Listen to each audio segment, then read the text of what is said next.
Campagne de salubrité et éducation aux règles d'hygiène. Tels sont les objectifs de cette initiative dénommée Mouvement Vert Céleste. Elle est mise en œuvre par la Fédération des familles pour la paix mondiale et l'unification. Il s'agit d'une activité que le fondateur, disons le révérend Sam Myang Moon, avec Hadja Han Moon, ont dénommé le Mouvement Vert Céleste. L'humanité telle que Dieu l'a voulu au départ n'est pas ce que nous assistons aujourd'hui.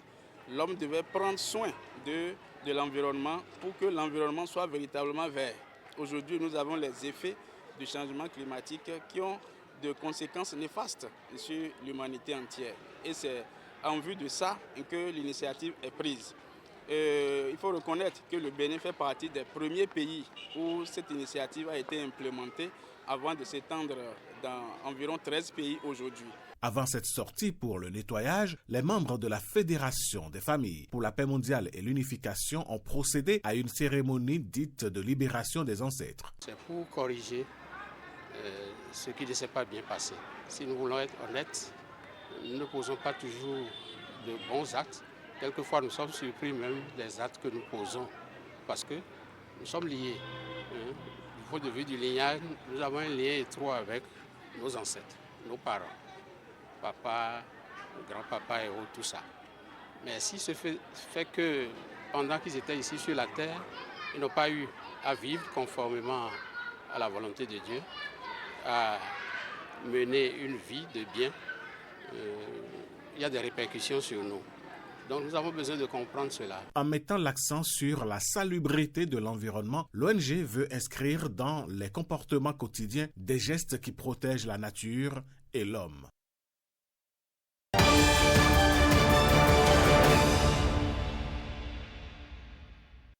Nous avons noté pratiquement dans les 4 communes le faible taux de consommation des crédits FADEC. Nous allons décrypter cette situation. S'il faut aller à l'allègement des procédures, parce qu'il ne sert à rien d'inscrire les crédits et de ne pas les consommer. Les crédits qui ne sont pas consommés, ce sont des infrastructures non réalisées. Et ce n'est pas bien pour nos communes.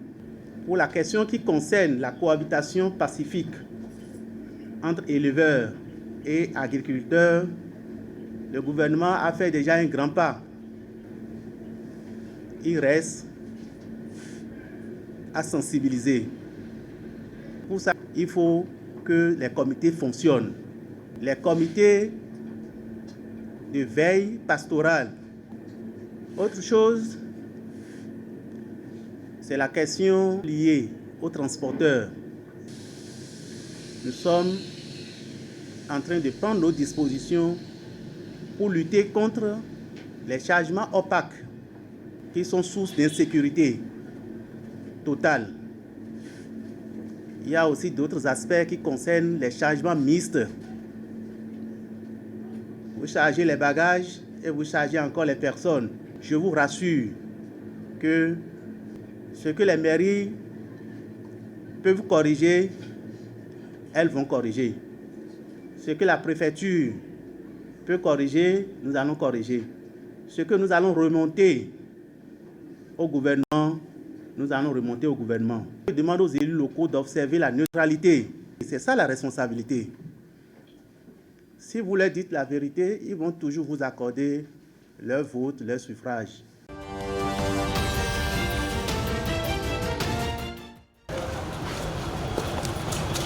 Djougou, chef-lieu du département, dernière étape de ce périple dans la Donga. Le discours bilan du premier adjoint au maire sur les actions de développement et la communication de la secrétaire exécutive relative à la mobilisation des ressources propres ont alimenté les débats.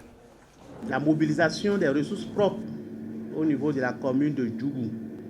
Au regard des potentialités, il reste encore des efforts à faire. À 86 km de Djougou, Basila, une autre commune, reçoit la visite de Jacques Roland Amadou et sa suite. La question de développement avec un point d'honneur à la mobilisation des ressources propres est toujours d'actualité.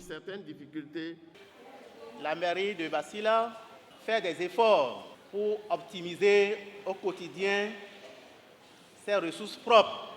Je voudrais encore demander plus d'engagement pour faire rentrer encore plus de ressources pour la commune. Et sur le sujet, les efforts de la commune de Waké ne sont pas passés inaperçus.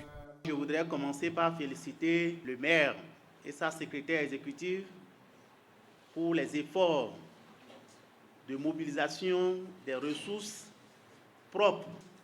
Et je vous encourage à faire davantage pour améliorer vos ressources. Chère population, je voudrais vous dire de faire encore des efforts pour accompagner financièrement les ambitions du conseil communal.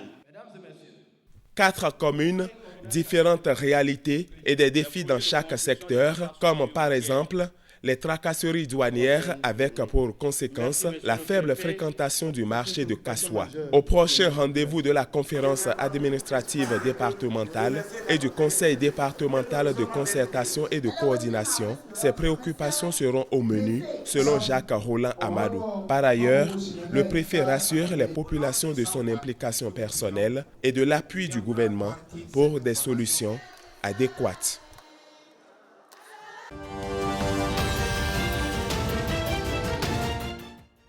À la suite de la validation du point de la mise en œuvre des recommandations de la session ordinaire du Conseil départemental de concertation CDCC du 22 février 2024, le plan de développement communal 4e génération de certaines communes a également reçu l'approbation des membres du Conseil.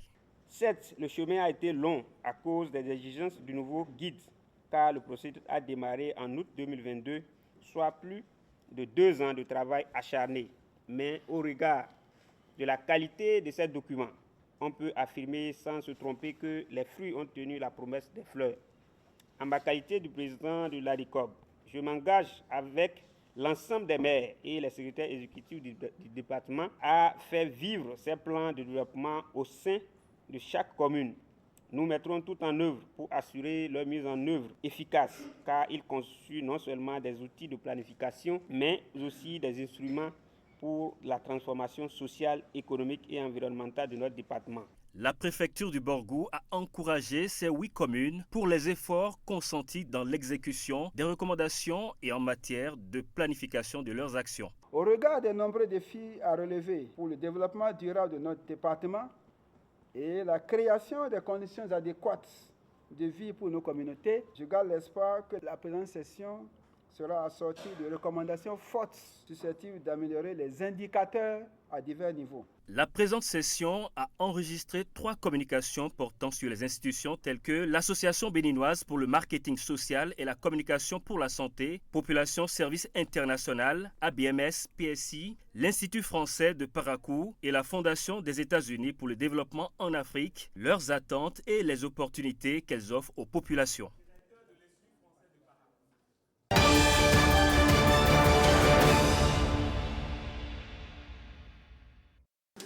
Sur l'initiative de l'Agence de développement des petites et moyennes entreprises, une trentaine de jeunes entrepreneurs ont reçu une formation MP-TREC dispensée par le CEPEP, Centre de promotion d'encadrement des petites et moyennes entreprises de la Chambre de commerce et d'industrie du Bénin. La formation MP-TREC est un des programmes de formation de la CNUSED, Conférence des Nations Unies pour le commerce et le développement. Nous avons près de 500 jeunes à accompagner au cours de l'année et les formations ont commencé en début d'année. Elles se poursuivront jusqu'à la fin de l'année. L'ADPME, en tant que guichet unique de promotion des petites et moyennes entreprises, a aujourd'hui pour vocation de fédérer l'ensemble des interventions de l'État à travers une offre intégrée. Donc il y a l'information, il y a l'orientation, l'accompagnement et par la suite la facilitation de l'accès au financement et au marché. En 6 jours, ces jeunes sont moulés dans les compétences entrepreneuriales, révolutionnant leur mindset. On a compris que aussi bien les compétences techniques et les compétences managériales ne sont plus les seuls axiomes qui permettent à ce qu'un entrepreneur réussisse. Il faut qu'il y ait déjà les comportements et les attitudes d'un entrepreneur à succès avant que les compétences managériales et techniques ne puissent en faire un bon cocktail pour pouvoir le porter au succès. Ce que j'ai plus retenu, c'est que Pour être un bon entrepreneur à succès, il faut avoir une responsabilité personnelle. C'est soi-même qui décide de réussir. La réussite de l'entrepreneur ne dépend pas des autres. Au début, je trouvais la formation très difficile. C'était chargé, c'était stressant et vraiment, il n'y avait pas du temps. Et même hier, je suis restée dans cette salle jusqu'à 22h et c'est le formateur qui m'a dit « Floriane, il faut rentrer » parce que je voulais atteindre un objectif. Ce qui m'a plu, c'est que je sors de cette formation transformée.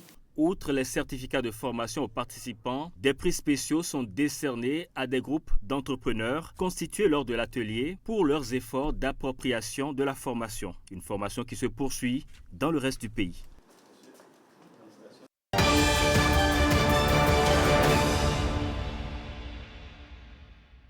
Elles sont la crème des crèmes de cette 17e édition du championnat couplé concours Miss Mathématiques et Physique-Chimie, une initiative qui vise à exciter les jeunes à l'amour des sciences. Les mathématiques et les sciences physiques ne sont pas seulement des disciplines académiques. Elles sont des outils qui nous permettent de comprendre le monde qui nous entoure, de résoudre des problèmes, de créer de nouvelles technologies. Elles sont le langage de l'univers. Et ceux qui les maîtrisent détiennent les clés de l'avenir. Les 42 récipiendaires de la phase nationale sont félicités et les partenaires en remerciés. Je vous félicite en raison des talents et de la passion que vous manifestez pour les mathématiques, la physique et la chimie.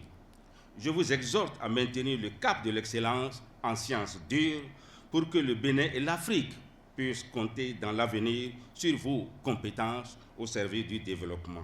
Nous sommes là pour vous encourager. Le gouvernement de son excellent, le président Patrice Talon, qui ne met pas de barrières dans les ordres d'enseignement et qui fait en sorte que tout soit conjugué pour mieux porter la jeunesse, ce gouvernement est à votre service. Et je voudrais vous dire également que nos universités sont là à votre service. Le chemin vers l'éducation scientifique et l'innovation est pavé de défis, mais aussi d'opportunités sans fin. Investissant dans notre jeunesse et en nourrissant leur curiosité intellectuelle, nous ouvrons la voie à un avenir plus brillant et plus prospère pour la nation béninoise. Pour ce maintien de cap, le ministre des Enseignements secondaires, techniques et de la formation professionnelle rassure de son engagement à toujours donner le meilleur de lui-même et invite les parents à jouer leur partition pour le soutenir dans cet élan.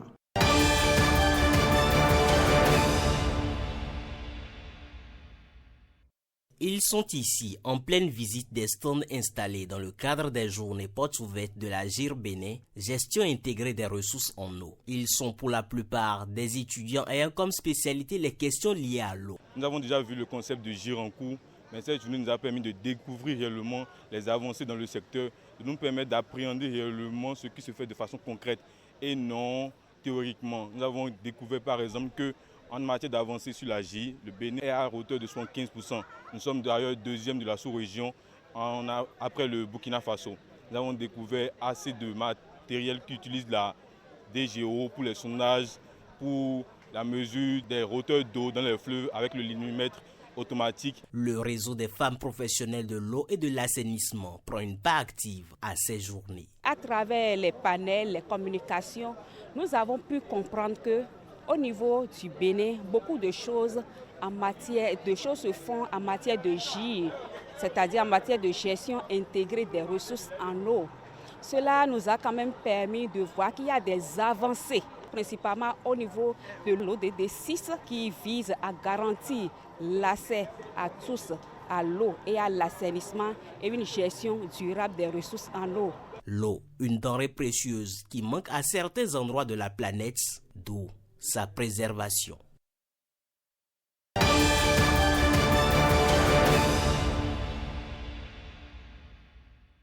Les semences en général constituent un facteur incontournable de la production agricole. Les semences paysannes, issues d'une sélection traditionnelle millénaire plus résiliente au choc climatique, représentent pour leur part un moyen pour atteindre la sécurité alimentaire. Les semences sélectionnées, les hybrides, les OGM, etc. Ces semences qui sont produites chaque année constituent pour la plupart des menaces pour nos semences paysannes, qui courent de ce fait le risque de disparaître. Grand Popo a la particularité de se retrouver dans la réserve de biosphère du delta du Mono. Les ateliers, etc., contribuent justement à la préservation et participent à la préservation de la biodiversité. Les semences paysannes, meilleure variété adaptée au terroir et de bonne qualité gustative doivent être connues et préservées pour le bien-être des populations et des sols. Ces plats traditionnels issus de nos cultures et savoir-faire locaux racontent une histoire unique de nos communautés et sont le fruit d'un équilibre avec notre environnement. Je voudrais inviter la FAEB à recevoir mes encouragements au nom du ministre pour cette noble mission en vue de la préservation des semences endogènes, seul gage pour l'adaptation au changement climatique face aux effets pervers des changements climatiques. Pour la dissémination des semences paysannes, une exposition de diverses variétés de semences agroécologiques est prévue. Les forains auront en autre droit à des ateliers de préparation de mets en voie de disparition et des projections de films.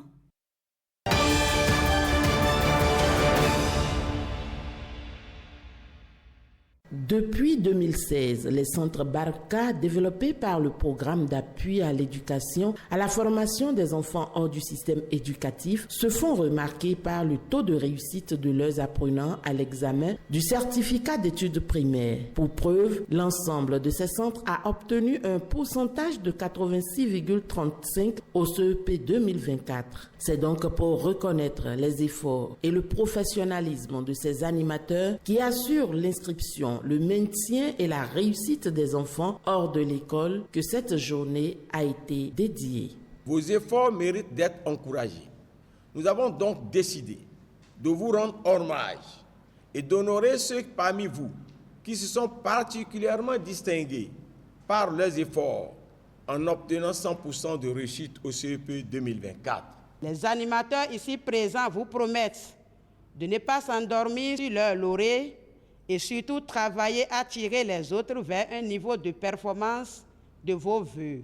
Car nous sommes bien conscients que c'est à ce prix que les enseignements dispensés dans les centres Barka seront de qualité. Le programme d'appui à l'éducation, à la formation des enfants hors du système éducatif est un programme de la coopération suisse mis en œuvre par le consortium Helvetas et Solidar Suisse.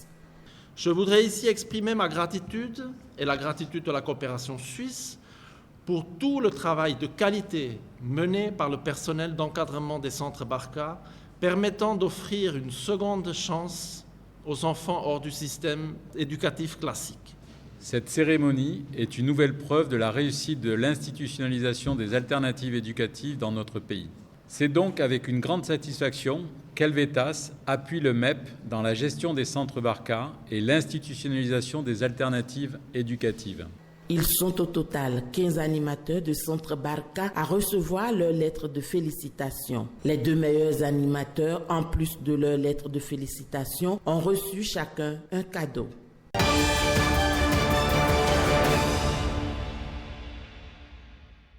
Dans le cadre du programme Besoké qui a été mis en place par le gouvernement afin de soutenir la capacité productive et l'autonomisation des ménages pauvres extrêmes. Dans le processus de sa mise en œuvre, en juillet dernier, nous étions descendus sur le terrain pour distribuer des cartes SIM afin de procéder dans le futur au transfert monétaire aux bénéficiaires de ce programme-là.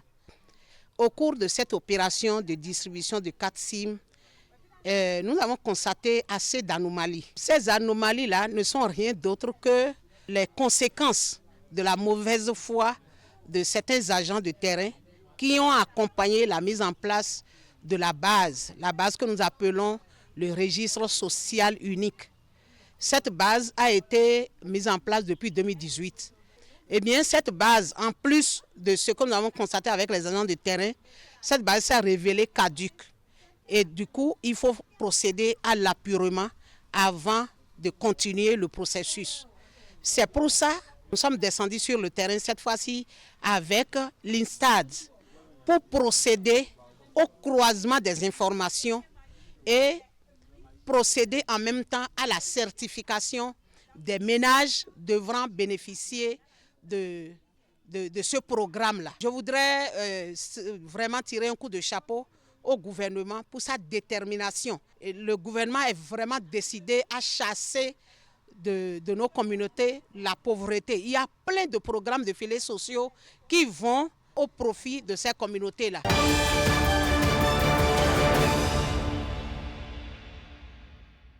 Un écrin de rencontres, de partage et d'échange. Cet espace contribue depuis sa création au développement et à l'attractivité de Ouidah par le renforcement des offres culturelles.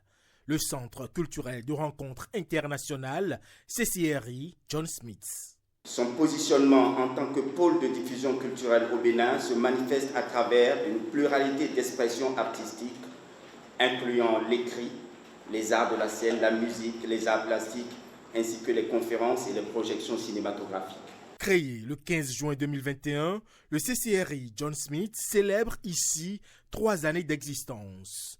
Occasion pour se réinventer, pour faire face aux enjeux contemporains de la création artistique et culturelle, d'où la mise en place d'un nouveau projet, le programme Corridor culturel. Le projet Corridor consiste donc à offrir aux jeunes de Ouidah les moyens de développer leurs compétences, soutenir les jeunes artistes du Bénin et d'Afrique subsaharienne dans le développement de leurs projets professionnels, développer les capacités logistiques et de mise en œuvre des actions du CCRI sur le territoire. L'initiative Corridor pose enfin plus globalement un nouveau jalon dans la dynamique formidable portée par l'État béninois aujourd'hui, qui a choisi de faire de la culture un véritable levier au service du développement du pays. Ce projet est la bienvenue dans la ville de Ouidah. Le programme Corridor culturel de Ouidah représente une opportunité de reconnaissance et de valorisation des jeunes artistes du Bénin. La volonté et les efforts du CCRI en vue de la concrétisation de l'ensemble des projets initiés en faveur de l'animation de la scène artistique béninoise cadre avec la vision du gouvernement béninois qui, depuis 2016, développe une stratégie de promotion et de valorisation de l'art et de la culture. Le projet Corridor culturel se veut donc un tremplin pour transformer Ouidah en un centre culturel vivant et accueillant où la créativité pourra s'épanouir et où chacun aura accès à l'art.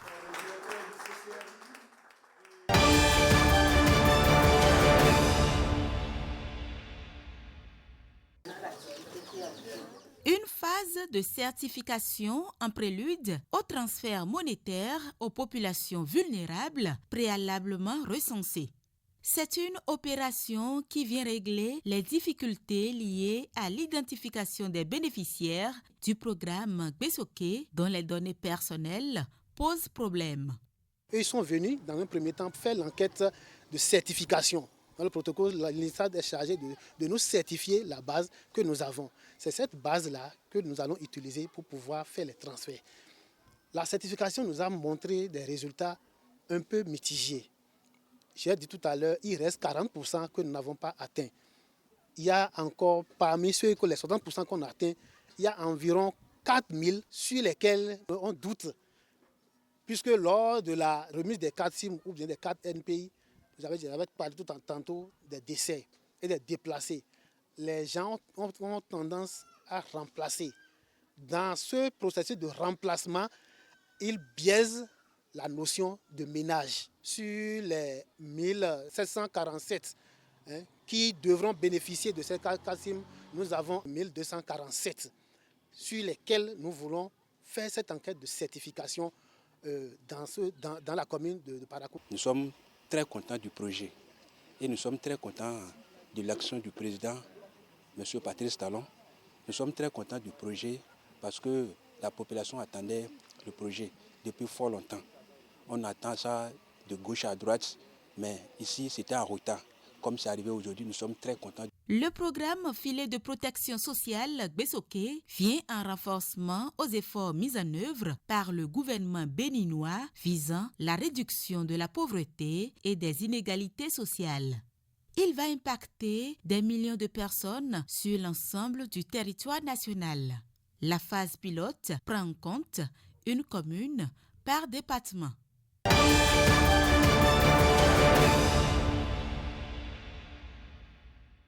Déjà, il y a 25 projets qui ont été financés avec plus de 2 milliards de francs CFA dans les secteurs des entreprises et également les sociétés coopératives, dans les filières de l'ANACAD, du karité, du maraîchage, de l'apiculture, de la production du maïs également et sa commercialisation, et ceci dans les 8 communes du département. Dans les 1 milliard de francs CFA mobilisés chaque année, le gouvernement du Bénin apporte 500 millions à travers le ministère des Petites et moyennes entreprises. Ils viennent d'élaborer le PDC 4e génération. Nous pensons quand même nous inspirer pour voir quelles sont les priorités au niveau de chaque commune. Essayer de travailler avec eux pour fournir une assistance technique et financière. L'Institut français leur offre l'opportunité de pouvoir faire leur procédure Campus France pour les jeunes qui veulent aller leur études en France. Nous avons le centre de langue pour ceux qui veulent faire les tests de connaissances en langue française, parce qu'aujourd'hui, de plus en plus, pour aller dans l'Hexagone, il y a des diplômes, des tests qui sont exigés et il faut se préparer afin de ne pas se voir bloqué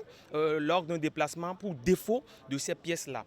Aussi, nous avons la médiathèque de l'Institut français de Parakou qui leur offre une panoplie de livres. On a adressé à toute l'Assemblée notre première attente qui est de nous aider à faciliter la gestion des plaintes, la gestion de tout ce qui a comme problème au niveau des jeunes, des adolescents par rapport à l'accès aux services de santé. Eux-mêmes, ils ont demandé pourquoi à BMS, les centres jeunes Amour et Vie ne sont pas partout au Bénin.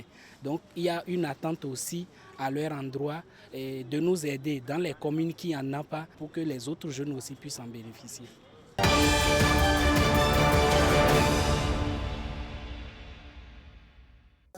À quelques jours ou semaines de la prolifération de certaines denrées sur les marchés béninois, source de montée des fléaux tels que l'alcoolisme, le tabagisme, autorités communales et responsables en charge de la réglementation du secteur réfléchissent à une synergie d'action.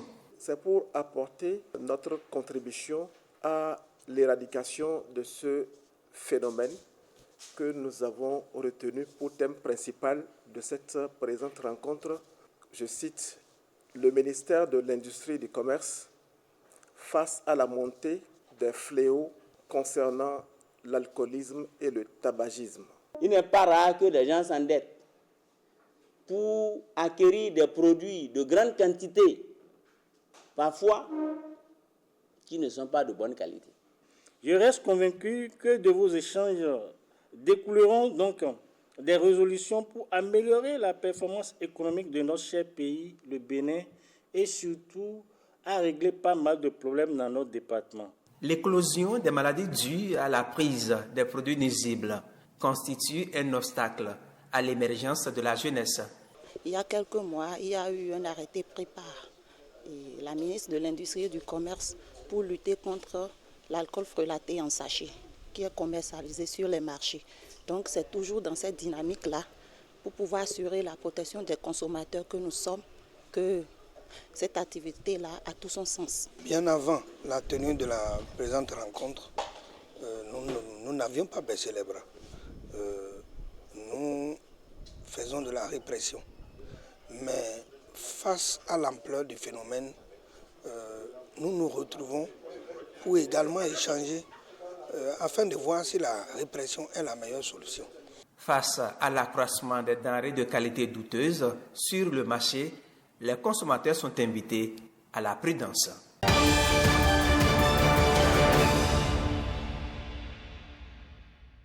Les plans de développement communal, 4e génération des communes du ZOU, sont en cours d'élaboration et plusieurs communes les ont déjà fait. L'adoption des plans de développement communal de certaines communes, la bonne gouvernance des collectivités locales sont les principaux points inscrits à l'ordre.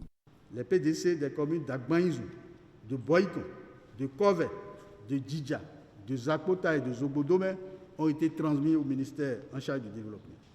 Pour ce qui concerne les communes d'Abomey et de Ouenki, Leurs PDC sont déjà validés au niveau de leurs conseils communaux et transmis à la préfecture.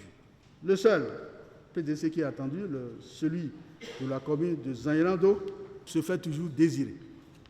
Dans la rubrique de la bonne gouvernance de nos communes, la gestion du patrimoine immobilier pose encore des difficultés de transparence. Donc, c'est le moment d'inviter, une fois encore, les secrétaires exécutifs de nos communes à mettre la pression sur les cabinets en charge des lotissements dans vos communes, à vous transmettre les documents relatifs au recasement autorisés pour la prise des actes de leur clôture, en tout cas au plus tard le 31 décembre 2024. À défaut, je suspendrai d'office à nouveau tout recasement sur les 30 de lotissement non clôturés. À cette deuxième session, il a également été question des dispositions à prendre pour une gestion de la veille pastorale et de la sécurité des personnes et des biens. Ces préoccupations feront objet des sujets à débattre au cours de la prochaine tournée statutaire du préfet du Zou, ainsi que de plusieurs autres questions touchant le développement du département.